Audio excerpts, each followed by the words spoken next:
Welcome back to Creepy Crawler's Garage and another daily update. We've got a small update to cover the work that got done in the garage today, and then we're going to have a big update on the rest of the week. Don't go anywhere.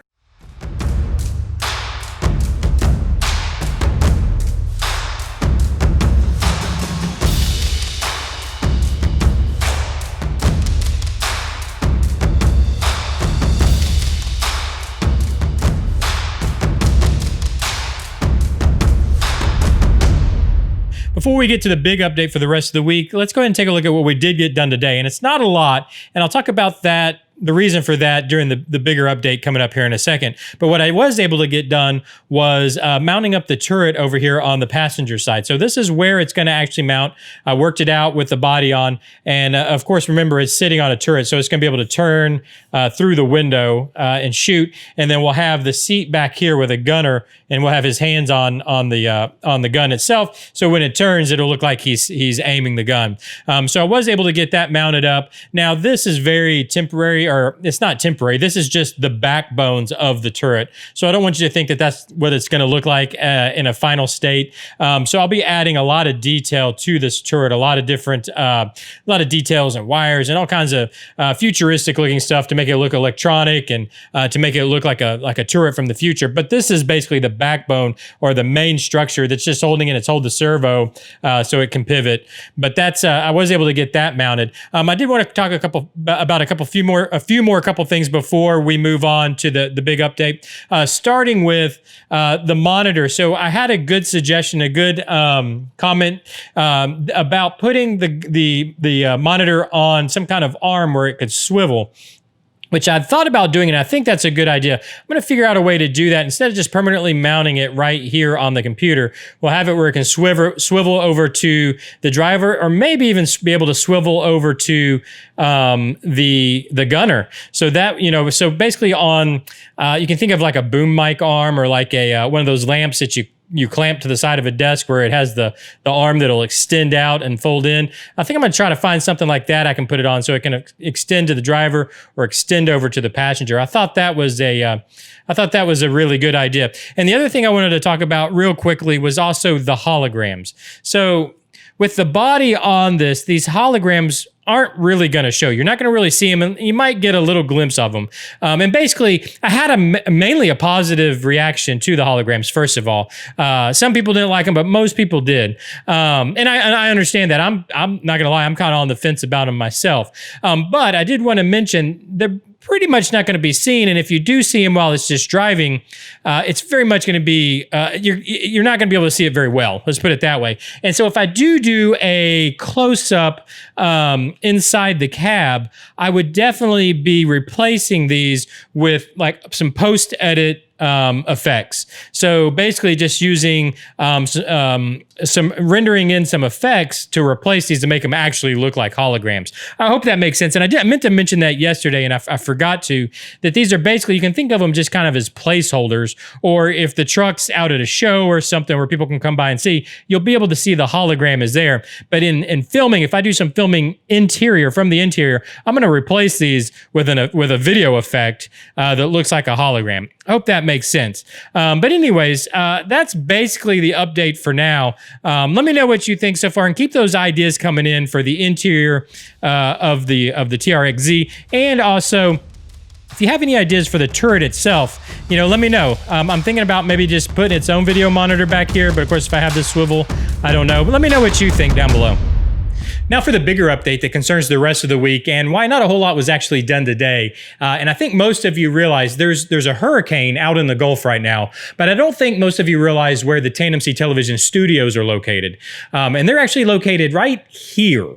So if you look at this map, you can see that we are actually just on the west side of the hurricane warning for this hurricane. So this hurricane, in my opinion, it looks like it's going to come up right basically at the Texas-Louisiana border, maybe a little west of that. Now, so that puts it pretty close to us, and it actually puts us in the storm. Now, I don't know, I think a lot of you probably don't live on a coast or deal with hurricanes, so I'll give you kind kind of some ideas about hurricanes. I've born and raised on the Gulf Coast, so I've been through a few of these, and they're never any fun, but this is kind of the lowdown on it. So the west side of the hurricane is actually what you would call the clean side, and the east side would be considered the dirty side. So as long as this storm stays east, and there's a reason why I'm telling you this, by the way, but as long as this storm stays east of Houston, of us, we should be okay. Now, the problem is this thing's getting pretty big.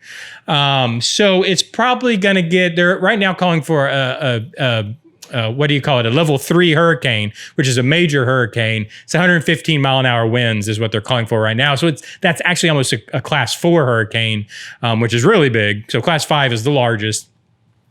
So even being on the clean side, or what's considered the clean side, we're still at minimum going to see hurricane type winds. In fact, I'm thinking from watching the news, I'll get an update a little later today. We're going to be seeing 70, 75 mile an hour sustained winds. So here at the studio, if you walk out the front door and just spit out the front door, our power goes off. So I guarantee you our power is going off Thursday. So that means I've got to do a lot of things tomorrow.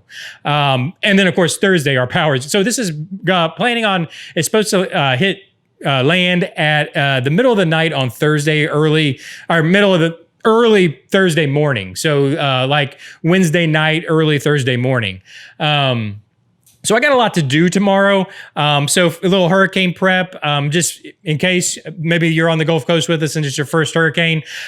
Few things, make yourself some water, either go buy some water. I personally just make water. We have an RODI unit here, so I just make gallons of water. I've got big 5-gallon jugs and make water. Get your non-perishable food. So I've got a pantry right now full of canned foods and just non-refrigerated, non-freezer foods, essentially, that we can live on for a few days, because I'm pretty sure this power is going off. So I'm not going to have a refrigerator for a while. So with that said, too, I'll make sure tomorrow I make a bunch of ice and put them in ice chests so I can at least keep my refrigerated food cold as long as I can. Another tip is don't open your refrigerator or your freezer. So when the power goes off, leave them closed. Don't open them until you need to, because your refrigerator acts as an ice box or a cooler, basically. So don't open it unless you need, but also make ice chests so that when you do start opening it and you lose that refrigerant, the cold from the refrigerator, you can go to an ice chest. So you're just extending your time, and then you have your non-perishables. I've also, another hint too, if you are in a hurricane, fill your tub full of water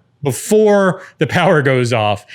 You'll thank me when you need to use the restroom and you need to flush the toilet. So fill that tub full of water so you can continue to flush your toilets. Use that water to flush your toilets. But anyways, all these things I'm going to have to do tomorrow. The whole point in this is I'm going to have to do all these different preps tomorrow. I got to go fill up the gas tanks. I got to do all these things tomorrow. So I don't think I'm going to have time to do a daily update. Thursday, I'm pretty positive at minimum, I'm not going to have power for a little while on Thursday at minimum. Hopefully this thing stays east of us. And maybe we get real lucky and keep our power. I don't know. But at minimum, I think I'm going to lose my power. And so Thursday, I won't. I don't think Thursday I'm going to be able to put out a daily update. If we get real lucky, hopefully we'll have power either restored or have it Thursday. So then Friday, I can put out a daily update. It's still up in the air. I don't know. If this thing heads west, if this thing hits us, there might not be daily updates for a while. We might be starting new with this thing. So hopefully we'll keep this thing a little east, keep it over towards Louisiana, let our neighbors take this one. So I'll try to keep you, maybe keep you updated through the community tab of what's going on here. But that's basically the news for the rest of the week. I don't think there's going to be any more daily updates for the rest of the week. I've got a lot of prep to do. And then of course, riding out an actual hurricane. It looks like at minimum, a strong tropical storm where we're located. We'll be taking a strong tropical storm. So anyways, I've got to do all that the rest of the week. So I don't think I'll probably be doing any more daily updates. And in fact, I think earliest will probably be Monday. Because I'm pretty sure I'm not going to have power on Friday, which is going to be hot. It's hot here in South Texas. It's going to get hot. I'll probably be outside, so I won't be in the studio working. Even if I could with the just using daylight, it's going to be hot, so I'll probably be outside trying to get some breeze or something. But anyways, probably Monday will be the next daily update. Just wanted to give you the update, give you a little insight on the excitement of having a hurricane coming your way. Thanks for sticking through this with me today. Hit that like button if you've enjoyed. Hit the subscribe button if you want to keep up with these builds. Again, starting next Monday. So make sure and hit that notification button that notification bell, so when the next update does come out, you get notified. Leave me some comments down below too about what you'd like to see in the interior, and especially with that turret, how you'd like to see the turret built out. Let me know down in the comment section. And thanks for all the support on this series. I really do appreciate it. And I'll see you sometime. Bye-bye.